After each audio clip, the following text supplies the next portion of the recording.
Canada की अच्छी बात यह है कि यहाँ पर हर चीज कायदे में रह के होती है, और यहाँ की बुरी बात भी यही है कि हर चीज कायदे में होती है। अगर पाकिस्तान में होता तो मैं इस वक्त सुकून से किसी। अस्सलाम वालेकुम जी। तो कैलगरी से निकलने का वक्त आ गया है, कुछ थोड़ी बहुत तैयारी की है, आपको दिखाते हैं। और सबसे पहले चलते हैं उज़्मा की तरफ, देखते हैं वो क्या कर रही है। उज़्मा ने जो है ना वो पूरे महीने का मुझे लगता है खाना बना दिया। आपको क्या लगता है वहाँ पे खाना नहीं मिलने वाला मुझे? नहीं, आपका लंच, नाश्ता, डिनर सब कुछ है। तो आप चाहती हैं कि मैं वहाँ पर वेट कम ना करूँ ना? यस, ये आपका। तो ये उज़्मा ने बनाया है बटर चिकन, ये है दम कीमा, आलू कीमा। और इसमें क्या है? इसमें विंग्स है। इसमें विंग्स। मुझे ऐसा लग रहा है मैं पिकनिक में जा रहा हूँ। विंग्स और कबाब आपके लंच का है। ओके। और ये डिनर का है, और बाकी नाश्ते वो का। जिस तरीके से हम डॉक्टर के पास जाते हैं ना, वो बताता है कि ये जो ना आपको रात को खाना है। हाँ, और ये दवाई आपको सुबह लेनी है, और इसमें नान है। तो मुझे वहाँ पे कुछ बनाना भी है, नहीं बनाना? नहीं, बस आपने सिर्फ गर्म करना है और ऐश करना है। और ये कुछ तैयारी की है, बस ज़्यादा सामान नहीं है। इस बैग के अंदर मैंने बस टॉवल रखे हैं, जानमाज रखी है, और ये इसमें ग्रूमिंग का जो सामान होता है, इसमें मेरे सॉक्स वगैरह और कुछ तो विटामिन टैबलेट्स हैं। एक फ्राई पैन रखी है अपने साथ, कुछ डिस्पोजेबल प्लेट्स हैं, और ये पीनट बटर। और कपड़ों के लिए मैंने आसानी ये की है कि जो मेरे इस पूरे वीक के पहनने के कपड़े ना, वो मैंने प्रेस करके हैंगर पर रख दिया। ऐसी गाड़ी में रख दूंगा ताकि वहाँ पर जो है वो आई एम श्योर मेरे पास आयरन वगैरह तो होगी नहीं, तो ये बस उठाने हैं और पहनने हैं। तो बस ये छोटी मोटी सी तैयारी है, और अब खैर से निकलते हैं। जरवा डैडी जाएं? क्यों?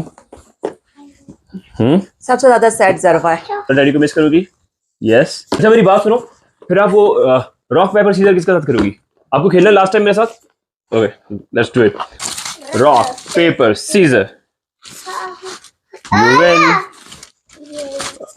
Yes, what is that? Come. Yes, what? Rock paper scissors. Get fighting, उसको fighting. Rock paper scissors. Ibrahim come. Rock paper fighting scissors. Fighting करे, फाइटिंग। ओके, इसकी फाइटिंग करे। ओके, इसमें आ जाओ। Come. Come.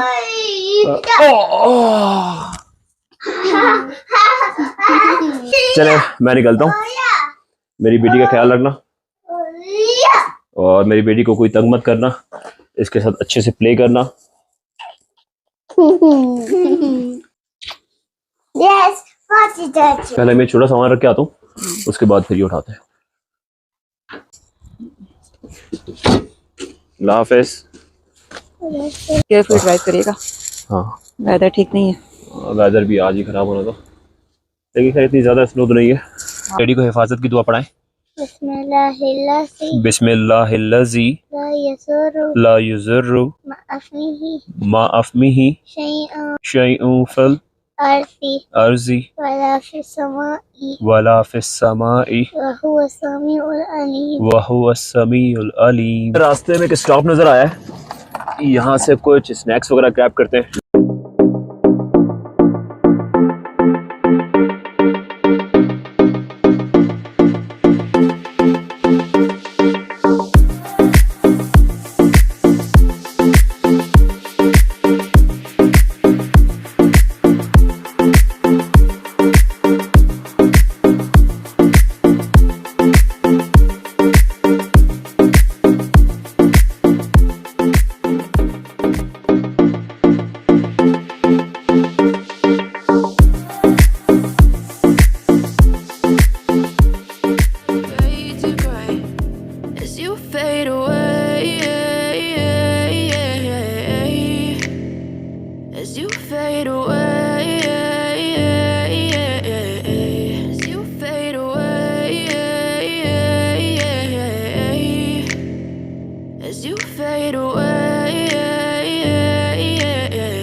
Yeah, I'm about to fade away, cause every time I wake up I feel like it's Monday. Something's going wrong with all the chemicals up in my brain. All of a sudden I don't look at anything the same way. Gotta build up of my thoughts sitting in an ashtray.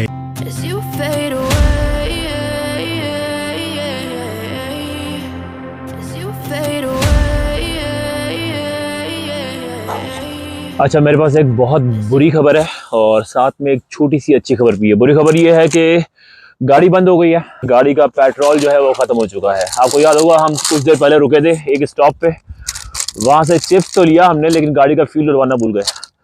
और अच्छी खबर यह है कि petrol pump ज़्यादा दूर नहीं, यहाँ नज़दीक ही है। लेकिन वेदर जो है ना वो बहुत ही जानलेवा हो रहा है इस वक्त। -30 से भी ज़्यादा है शायद, और बॉडी पे ज़्यादा मुझे फील हो रहा है। तो बिना वक्त ज़ाया करे चलते हैं, जल्दी से पेट्रोल लेके आते हैं।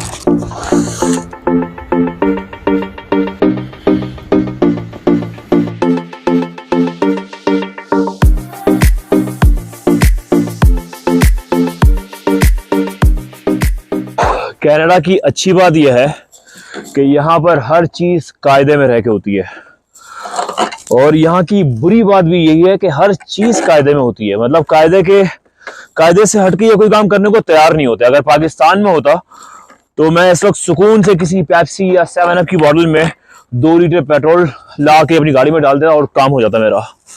यहाँ पर मुझे ये $15 के पेट्रोल के लिए $30 की बोतल बाय करनी पड़ी है, क्योंकि इन गोरों का मानना है कि safety is always on top, is always on like first priority, जो कि ठीक भी है। और लेकिन ये कि नुकसान हो गया। अच्छी बात यह है कि काम हो गया और फाइनली गाड़ी में इतना पेट्रोल आ गया कि हम किसी नियर बाय गैस स्टेशन पे जाएं और फिर उसके बाद वहां से टैंक फुल करवा लेंगे डेफिनेटली। तो खैर सफर अपना आगे बढ़ाते हैं एडमिंटन की तरफ। आप मेरे साथ जुड़े रहें और देखते हैं आगे और क्या क्या चैलेंजेस मिलने हैं।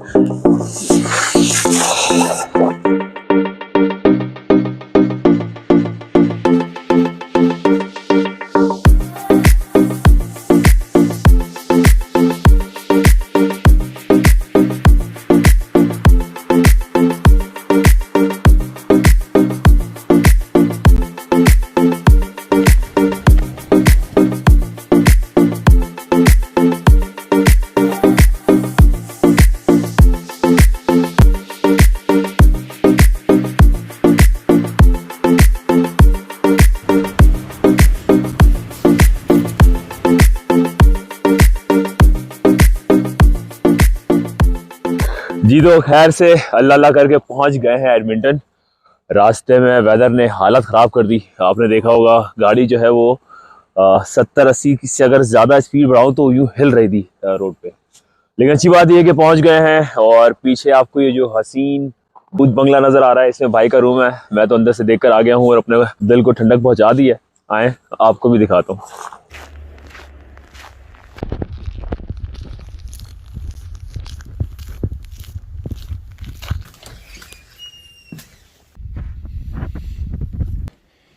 ये है आपके भाई का बेडरूम, और यहाँ पर जो है मैं सुकून से सोऊंगा। बहुत थक गया हूँ, सफ़र बहुत मुश्किल रहा था। बेड थोड़ा सा छोटा है, अगर मैं सीधा सोता हूँ ना तो मेरे पैर इस तरह से बाहर जाते हैं। तो ये है बेडरूम, लेकिन बात बेडरूम तक ख़त्म नहीं होती। बेडरूम के अलावा कौन कौन से रूम है आए वो दिखाता हूँ। मैं आपको अपना दिखाता हूँ स्टडी रूम, जहाँ पर मैं बैठ के स्टडी क्या करूँगा। तो ये आपके भाई का स्टडी रूम है, ये बेडरूम है। अब आपको दिखाता हूँ मैं अपना डाइनिंग रूम। तो यहाँ पर मैं सुबह नाश्ता कर लिया करूँगा बैठ के, और इसको मैंने डाइनिंग रूम बना दिया है। और ये है ड्रेसिंग एरिया, और एक जगह रहती थी प्रेयर्स की, तो प्रेयर्स रूम मैंने अपना बनाया है यहाँ पर। यहाँ पे जहाँ नमाज आ जाएगी तो यहाँ पे नमाज पढ़ लिया करेंगे। और ये है भाई का क्लोजेट, यहाँ पर जो है वो मैंने अपने कपड़े वगैरह रख दिए हैं। तो इस एक रूम में ही सब चीज़ों का बंदोबस्त कर लिया है। अच्छा जी, आज का व्लॉग यहीं पे ख़त्म करते हैं। उम्मीद है आपको मेरा कैलगरी से एडमिंटन तक का सफ़र पसंद आया होगा, और नेक्स्ट व्लॉग बनाएंगे एडमिंटन की जो मेन अट्रैक्शंस हैं वो डिस्कवर करेंगे। और इसके अलावा अमेज़ॉन का ट्रिप आपको करवाऊंगा, जो अमेज़ॉन का नया यहाँ पर फुलफिलमेंट सेंटर स्टार्ट हुआ है, उसका भी टूर दूंगा। तो जुड़े रहें और सब्सक्राइब करें और कंटेंट को प्लीज़ शेयर करें। अल्लाह हाफ़िज़।